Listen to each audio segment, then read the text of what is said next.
Bem-vindos ao episódio de hoje do nosso podcast Carreira em Ação. Ao meu lado eu tenho Carlos Ramos, fisioterapeuta há mais de 15 anos, dono da clínica de reabilitação ortopédica e esportiva CRAF, especialista em fisiologia e biomecânica no esporte, fisioterapeuta nos Jogos Olímpicos e Paraolímpicos no Rio de Janeiro em 2016, consultor e professor.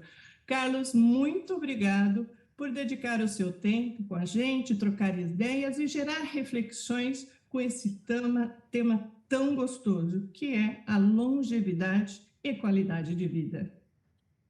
Imagina, obrigado você pelo convite, fico muito lisonjeado por poder participar. É um prazer enorme poder dividir um pouquinho, falar um pouquinho sobre esse tema que está tão em alta aí, quanto a longevidade esportiva, a longevidade técnica, né? E por fim, a longevidade laboral. Acho que anda tudo isso muito junto, né? Vai ser um prazer poder somar o podcast. Esse é o objetivo. A expectativa de vida da população brasileira, Carlos, falando sobre longevidade, subiu para 77 anos, segundo o IBGE, divulgado em novembro de 22. E junto com a longevidade, existe a preocupação de viver bem, né? Com autonomia e independência. Também estamos com a população mais velha no mercado de trabalho, como você mesmo citou, que se chama longevidade na força de trabalho. De acordo com o relatório elaborado em conjunto com a consultoria PwC e a FGV, entre 2004 e 2009, imagina que nós estamos falando aí há 14 anos atrás, saltou de 38,7 para 42 os postos preenchidos pelos trabalhadores com mais de 40 anos. Se eu atualizar esse relatório, o número vai ser ainda maior. Com certeza. A primeira grande pergunta com esses dados e para conversar, nossa conversa tão interessante, quais são os principais desafios enfrentados pela população que está mais velha em relação à qualidade de vida e longevidade? Essa pergunta ela é muito ampla, eu acho que ela vai dar base para a gente alinhar uma série de pontos. Tá? A primeira delas é a seguinte: qualidade de vida é um conceito subjetivo, né? Então, se eu perguntar para você, por exemplo, Denise, o que você acha que é qualidade de vida? Né? Provavelmente você vai associar, você vai elencar dentro das prioridades que você tem algumas coisas. E cada um vai fazer isso de uma maneira subjetiva mesmo. Contudo, a OMS, ela preconiza que o bem-estar hoje, ele adere a um modelo biopsicossocial, onde a gente vai ter tanto nesse avançar da idade, nós temos que observar tanto aspectos biológicos, como, por exemplo, a integridade muscular, a integridade dos sistemas, a interrupção dessas síndromes metabólicas que o estilo de vida moderna trouxe. Nós temos atrelado a isso o bem-estar psicológico, ou seja, o controle do estresse, o manejo das disfunções que esse estresse pode causar, o controle da ansiedade, da insônia, enfim. Esse bem-estar psicológico tem que estar associado nesse envelhecimento, assim como o bem-estar social, que ele acaba cumprindo um papel importantíssimo durante o envelhecimento, né? A gente sabe, inclusive, que quem relata ter mais amigos acaba tendo, em média, aí, até 4 a 5 anos a mais de expectativa de vida. Então, no lado social das relações, namorar, ter amigos, grupos de discussão teórica, filosófica, enfim, tudo isso contribui para a qualidade de vida. Então, aí a gente já tem um conceito bem amplo, né? A nossa atuação acaba sendo maior realmente na esfera muscular, nesse meio tempo, tá? Por conta da praticidade da fisioterapia, da capacidade de intervenção, né? Hoje não existe, por exemplo, um único medicamento que seja capaz de atuar em tantos sistemas ao mesmo tempo quanto o exercício físico e a capacidade muscular, né? Finalizando a resposta à sua pergunta, eu acredito que parte dessa qualidade de vida também vai ser capitaneada por todos os profissionais da saúde, não só pelos fisioterapeutas e educadores físicos, pelos médicos, nutricionistas, fonoaudiólogos, enfim, todas as profissões. Isso porque nós não estamos sendo ensinados a envelhecer. Nós temos um conceito de envelhecimento que ele é estritamente baseado na sua capacidade produtiva e física. E, na verdade, nós temos que entender que nós vamos passar por uma fase onde a capacidade intelectual, onde a experiência que pode ser dividida, que pode ser transmitida, né, ela vai ter que superar a parte física, porque senão nós vamos gerar nós vamos produzir uma geração de idosos depressivos, ansiosos, que não conseguem se adequar ao que está acontecendo ao redor deles. Então, eu acredito que esse papel colaborativo de todas as profissões da área de saúde e até, quem sabe, dos próprios programas de qualidade de vida das empresas, né? Os RHs que são responsáveis por essas questões vão ter que se inovar e ensinar funcionários, colaboradores e pacientes a envelhecer bem. Tá? Então, eu acho que essa seria a relação aí da qualidade de vida com o envelhecimento nesse aspecto. Esse tema já vem há algum tempo em voga, tanto nós tivemos recentemente uma reforma na Previdência, inclusive prevendo isso, a longevidade das pessoas. As empresas estão se preparando para receber essas pessoas mais velhas, como cuidando da saúde dela, como deveria, na mesma proporção que ela está envelhecendo? Você acredita? Eu acredito que tem se tornado, isso tem vindo para as rodas de discussão. A forma com que isso está sendo proposto, ela varia de DNA de cada empresa. Então, se já é uma cultura da empresa ter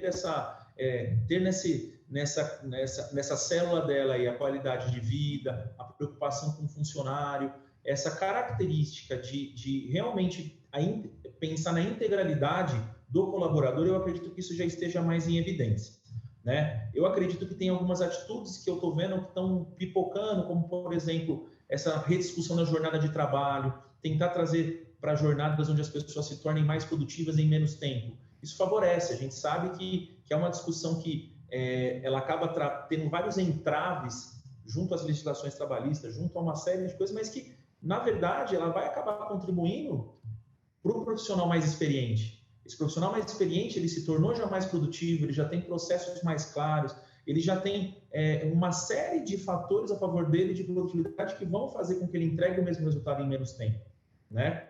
Ergonomicamente falando agora, a gente pode pensar, inclusive, que os postos de trabalho vão ter que passar pela reinvenção cadeira diretora, aquela coisa chique, suntuosa e tal, e de repente se adequar mais para uma coisa mais simples. Então, hoje, por exemplo, eu tento estimular mais os meus clientes, especialmente os que estão mais imersos no home care, a aderir, por incrível que pareça, a largar as cadeiras de couro super caras alemãs por cadeiras gamer, onde você tem um ajuste que é feito para uma pessoa que vai ficar sentada 14 horas treinando, por exemplo, né? E muitas vezes a gente vai ter um resultado ergonômico melhor, um custo menor para a empresa. Lógico que talvez esteticamente não seja... o mundo corporativo vai ter que aceitar isso de outra maneira. Mas, com certeza, isso impacta em rendimento e em ergonomia para o funcionário, né? E se vê muito as empresas e o mercado falando sobre a capacitação técnica, como você comentou. O profissional, para se manter no mercado de trabalho, ele tem que estar sempre buscando novos conhecimentos, estar sempre em rodas de conversa, mas fazendo um network, buscar se atualizar na tecnologia, mas pouco se fala sobre o bem-estar, sobre a atividade, como você comentou, que é o mais completo para você segurar a ansiedade, o estresse, ter um equilíbrio mais social e relacional e equilíbrio físico também que ele tem, é o mental e o físico. Como que as empresas e mesmo a mídia poderia fomentar mais esse incentivo, colocando na lista que o profissional ele tem que também se preocupar e a empresa também se preocupar para selecionar e recrutar um funcionário, saber qual é a prática, qual é o cuidado que ele tem fora do ambiente de trabalho. Você acha isso importante? Como que ela deve ser movimentada isso?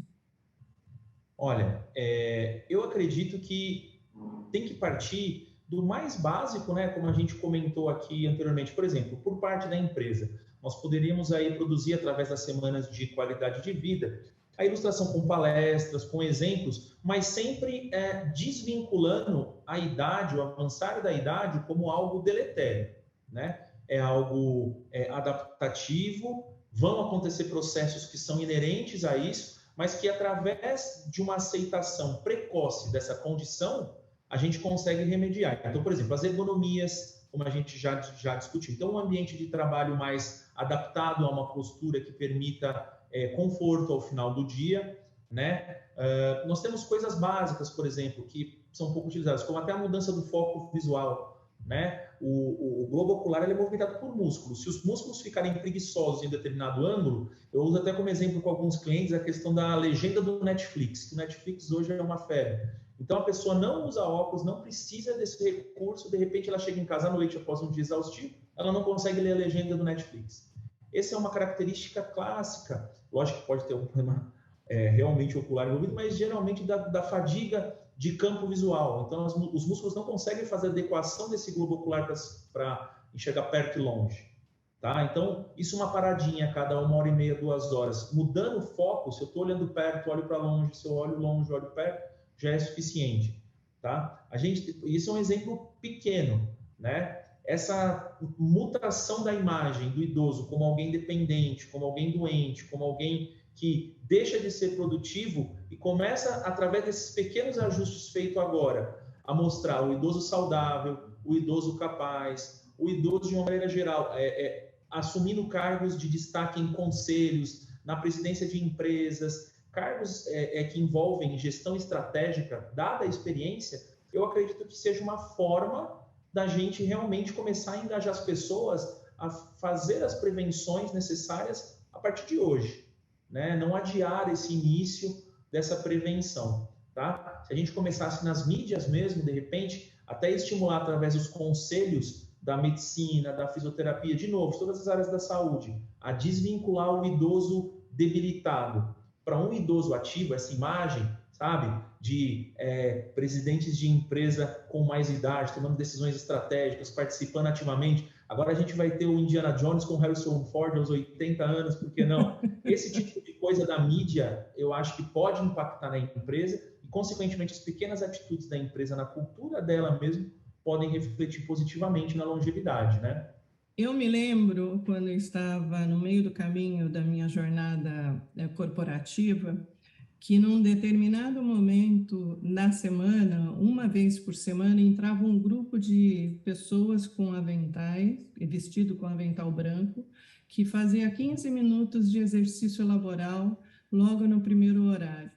A gente achava muito engraçado, né? No início não sabia exatamente, naquela época não se falava tanto em longevidade como se fala hoje. E a preocupação com a saúde era diferente do foco que se tem hoje. Mas isso me remete à preocupação da empresa em estar mantendo essas características do olhar, do computador, da cadeira, e fazer algum alongamento, alguma atividade que faça você estressar menos o teu físico, teus músculos.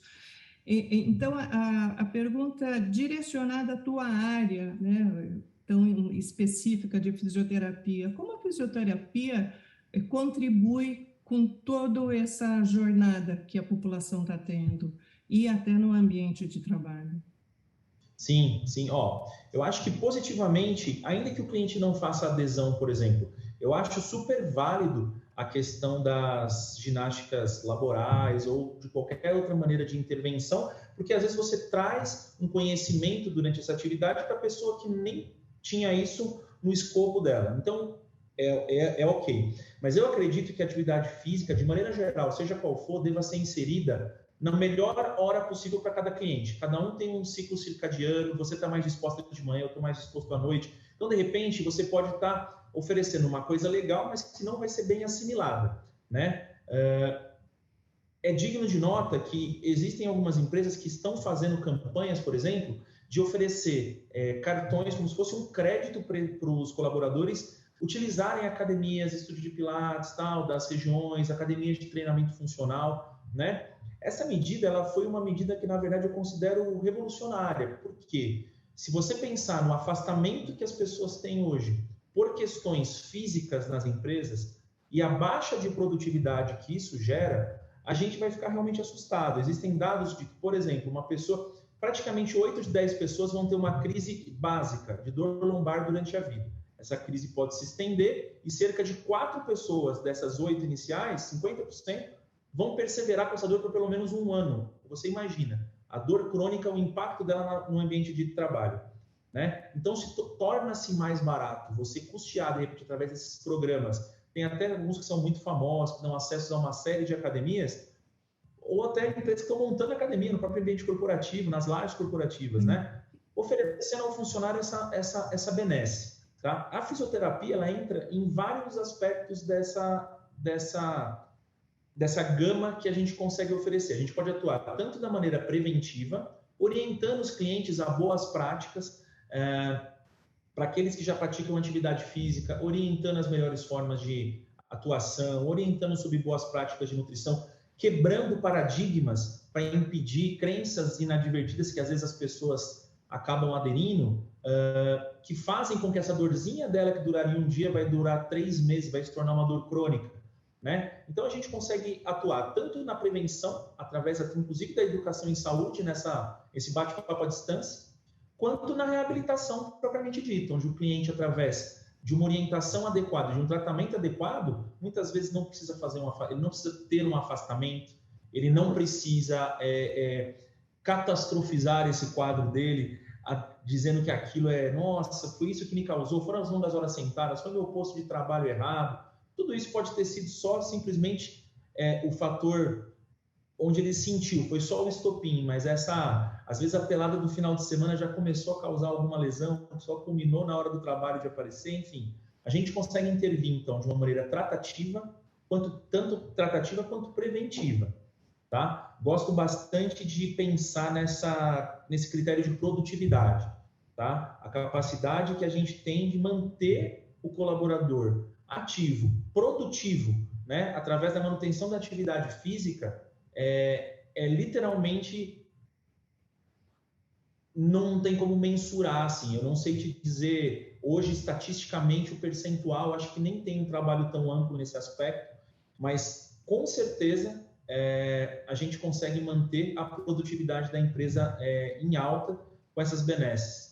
E você está quebrando um paradigma que as pessoas só devem procurar ou só procuram fisioterapeuta quando está lesionado.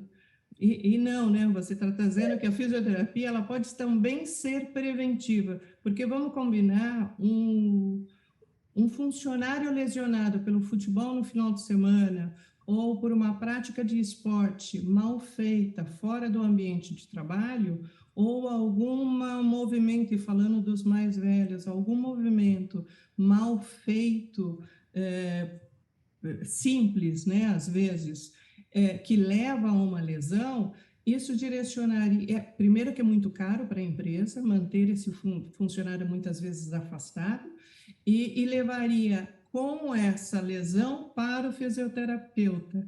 E, na verdade, não, você está trazendo, não, dá para procurar o fisioterapeuta para evitar esse tipo de lesão. Conta mais um pouco isso, que é espetacular, é uma quebra, inclusive. Eu costumo falar que na terceira idade você tem vários grandes amigos. Um é um fisioterapeuta, o outro é cardiologista.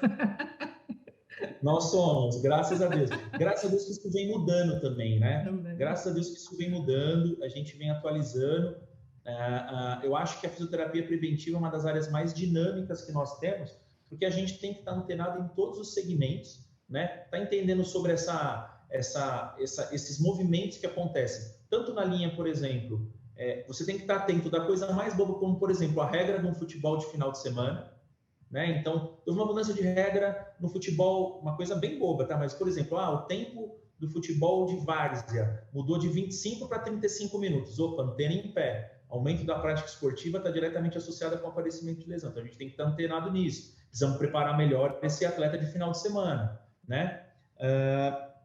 Como também, assim, esse fluxo constante da mudança dos ambientes de trabalho, né? Então, essa alteração, por exemplo, pós-pandemia, do aumento do home office, fez a gente ter que se reinventar, né? A gente teve que fazer uma adequação muito grande dos atendimentos online. A gente vem de uma área prática para um atendimento, de repente, online, né? E foi aí que a gente se fortaleceu nessa prática de conscientização, educação em dor, desmistificação de crenças inadvertidas. Foi aí que a fisioterapia preventiva veio ganhando esse tom. A gente nem podia ter contato. Quer dizer, o contato, que é uma base primordial da minha profissão, acabou ficando pormenorizado. Eu não tinha como contactar. E como que eu vou tratar esse cliente à distância? Com a mesma competência, com o mesmo carinho. Então, a gente foi se especializando em tentar prever cenários. Lógico que a gente não consegue fazer isso em todos, tá? E antecipar os possíveis déficits que eles podem gerar. E é assim que a gente atua preventivamente, tá? Seja no atleta de final de semana, nesse colaborador do final de semana, seja naquela pessoa que ainda não aderiu à atividade física, né? A gente fala muito, Denise, de performance muscular, simplesmente porque a performance muscular, ela capitaneia todos os outros sistemas, tá? Não é uma questão só estética, é uma questão de longevidade. Então, por exemplo, se a gente pensar que tem muita gente hoje, você, com certeza, se você conversar com pessoas do seu círculo próximo, você vai ver que tem pessoas que têm déficit de vitamina D, por exemplo, que apesar de suplementar e tomar sol, continuam tendo déficit. Por quê? A gente não tem a captação satisfatória porque os ossos não estão recebendo a carga que eles precisam receber diária, né? Os ossos têm um efeito que a gente chama de piezoelétrico, por exemplo, onde você coloca uma carga e ele vira um campo positivo e negativo. E essa migração de íons, por exemplo, de cálcio, né, ela vai acontecer por esses sistemas também. Como a gente não está tendo esse impacto, as pessoas estão mais sentadas, a gente acaba não tendo essa captação, né? Então, o arcabouço muscular, por exemplo, através da liberação das miocinas, ele acaba sendo diretamente responsável pelos metabolismos de insulina, das frequências pulmonares cardíacas. Isso são, a miocina é um tipo de elemento químico que é liberado a partir das contrações musculares. Então, não tem como a gente desvencilhar a performance muscular, a integridade muscular, fora o fundo estético. Vamos chamar de saúde além dos músculos, tá? Fora o fundamento estético, como não atrelar essa qualidade de vida, entendeu? E a fisioterapia preventiva vem exatamente nesse gap que a gente tinha, tá? Então, dá para procurar o fisioterapeuta sem entrar com uma dor, na verdade, Sem entrar com prevenindo. uma dor. A gente consegue ajudar, a gente consegue tentar prever alguns cenários, tá? Tem estratégias bem claras e diretrizes que a gente traça nesse aspecto da prevenção, sim. Eu queria que você falasse um pouco da CRAF, ela surgiu aí há 10 anos, 15 anos? A CRAF, ela foi fundada em 2009, né? Foi um projeto solo, onde eu realmente queria tentar fazer fisioterapia do meu jeito, com a minha visão, né? Um atendimento ultra personalizado, direcionado, e onde eu pudesse também exercer uma das características principais da CRAF, que é o que eu chamo de tratamento multimodal, onde o fisioterapeuta, para trabalhar aqui com a gente, ele tem que saber uma gama de técnicas, né? A gente não se rotula com nenhuma dessas técnicas e consegue oferecer para o cliente o que ele precisa e o que ele gosta, né? Porque tem coisa que a gente precisa e tem coisa que a gente gosta. A gente tenta somar os dois, tá? Dentro desse tratamento multimodal. Então, o cliente chega e ele, por exemplo, poxa, eu estou com essa dorzinha, hoje nós vamos fazer um recovery, uma liberação, uma mobilização miofascial e uma acupuntura. Poxa, hoje eu estou mais ativo, preciso disso. Então, hoje nós vamos fazer uma osteopatia, nós vamos fazer um tratamento com ajustes articulares. A gente tenta inovar sempre com o maior número de recursos fisioterapêuticos possíveis, né? Com essa cabeça, a CRAF surgiu em 2009, hoje já são 25 mil atendimentos, tá? Nesses anos aí de CRAF. A gente tentou adaptar, né? A experiência que a gente tinha no esporte profissional, o que diferencia? Por que o jogador do time que você torce volta tão rápido e você fica tanto tempo machucado? Lógico que a frequência com que ele é tratado também ajuda. Aí vem, o corpo dele já está preparado para executar, então as lesões não são tão sérias, tá? Mas uma das vertentes é a especificidade de tratamento. E foi isso que a gente tentou trazer para a CRAF. A gente tentou trazer as setorizações dos tratamentos, a especificidade que a gente tinha no esporte competitivo profissional para o público recreacional, para o atleta amador ou até para quem quer só qualidade de vida. Essa é a história da CRAF. Surgiu de um devaneio que eu não conseguia trabalhar em nenhum lugar, porque eu tinha essas ideias. E aí, na verdade, acabou emplacando em 2009, graças a Deus. E curiosamente, ela é tão direcionada para esporte, mas não atua somente para esporte, mas pela vivência que se tem, ela está alocada em 2 grandes academias da Zona Norte e as duas da Zona Oeste. Uma fica na Academia Edge e a outra na Academia Sumaré Esportes. Sumaré Esportes. Para te localizarem na rede social. Para me localizarem, vamos lá. Rede social, eu tenho o Instagram da CRAF, @CRAFoficial. O nosso site, o nosso sítio web aí, www.craf.com.br, e através dos nossos meios de comunicação, como o WhatsApp, por exemplo, através do 011 98960 8434. Mas lá no nosso site tem todas as informações certinho, tem os currículos do meu time aqui, que, modéstia à parte, tecnicamente falando, é um time diferenciado na cidade de São Paulo. Se você bem falou aí, hoje nós estamos dentro das 2 maiores academias da América Latina em área, né? Academia Sumaré Esportes nas Perdizes, Academia Ed na Zona Norte, e já temos no nosso DNA esse critério preventivo, né? E essa questão, inclusive, do cliente fazer parte do tratamento dele, que é o que a gente chama de home program. Então, ninguém sai daqui sem saber exatamente o que ele tem, o que a gente vai fazer aqui e qual que é o papel dele durante esse tratamento também para fazer em casa, tá? E eu particularmente conheço a CRAF, e a preocupação da CRAF no atendimento é tão forte que o Carlos é formado pela USP e ele contrata pessoas que também venham com a mentalidade e com o aprendizado, o formato de aprendizado da USP também. Então, os profissionais são todos formados na Universidade de São Paulo. Esse também é um grande diferencial. Agora, não é preconceito, né? Não tem nada que eu não considero isso assim, para a gente, né?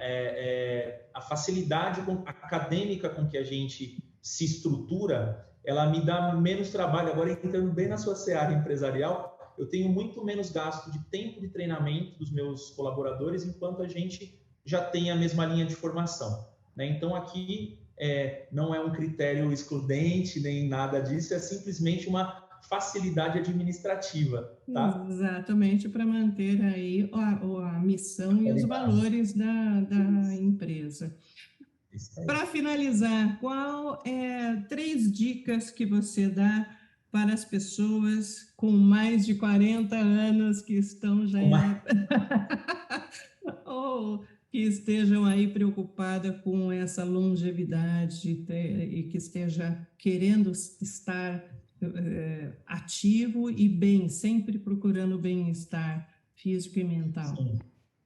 Sim. Olha, eu acredito que tem um autor chamado Gray Cook, que eu gosto bastante da linha de trabalho dele. É até um cara meio controverso dentro da área de saúde, mas eu gosto bastante. Ele tem uma frase que eu acredito assim, basicamente ela termina com movimentos, movimentos, movimentos. Então essas 3 dicas já estão dadas, tá? Pronto. Mas uma frase que ele capitaneia, que ele diz o seguinte, que é: primeiro movimente-se bem, depois movimente-se sempre, tá? O movimento é a base para tudo, né? Se a gente imaginar até para vias de natureza, a água que fica estagnada, ela apodrece, não consegue consumir, tá? Então todos os sistemas precisam e se renovam com o movimento.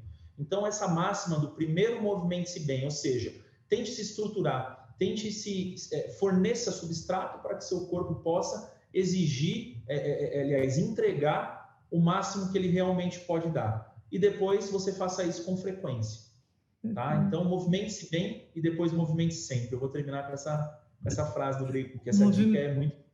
Movimento, movimento, movimento. E agora, para finalizar o nosso episódio, eu convido sempre os entrevistados a darem uma dica do dia, que eu chamo da dica do dia, que particularmente eu adoro, que pode ser um livro, pode ser uma reflexão, pode ser uma série, uma ideia. O que você trouxer vai ser sempre muito bem-vindo. Então, eu convido a todos para a dica do dia. Vamos lá.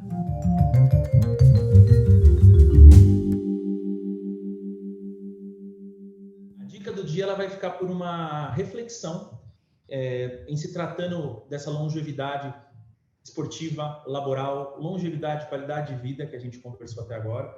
É uma frase simples, tá? Que ela diz o seguinte: não é ativo quem quer, mas quem pode. Então, se você se estruturar, se a gente começar a pensar nisso agora, nesse segundo que a gente está conversando aqui, que você está ouvindo o podcast, provavelmente a gente vai fazer um processo de mudança e esse processo de mudança vai repercutir positivamente. Porque às vezes você vai decidir ser ativo, mas você já não pode mais. Os recursos já não são mais tão fáceis de se obter. Então, não é ativo quem quer, mas quem pode.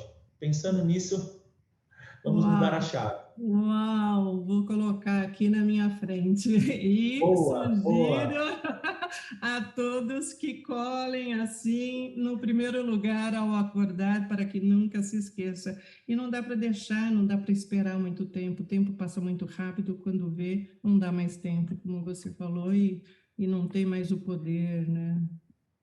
De mudança, é verdade. Exatamente. Carlos, muitíssimo obrigado pela dedicação do seu tempo, que é super precioso.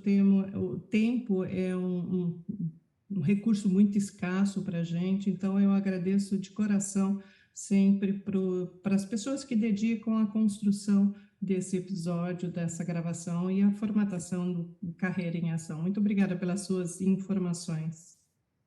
Obrigado você pelo convite. Eu espero de verdade ter somado aí que essa participação consiga transmitir um tom de mudança, que ela consiga capitanear aí pelo menos a criação de processos para uma longevidade e para um envelhecer mais saudável, uma alteração dessa mudança, aliás, uma alteração dessa imagem tão inadvertida que a gente tem sobre esses processos. Obrigado pelo convite, Denise, de verdade. Fiquei muito honrado e espero ter colaborado contigo. Colaborou. E é isso aí, pessoal. Vamos ficando por aqui. Você que esteve com a gente, aproveite para seguir o canal e ativar o sininho para receber notificações de novos episódios. E hoje completamos o episódio de número 29 e quero compartilhar com vocês que estou super feliz com o resultado e a participação de todos, e me refiro com você que está aí acompanhando o Carreira em Ação e todas as pessoas que aceitaram o convite para participar da construção desse poço de informações.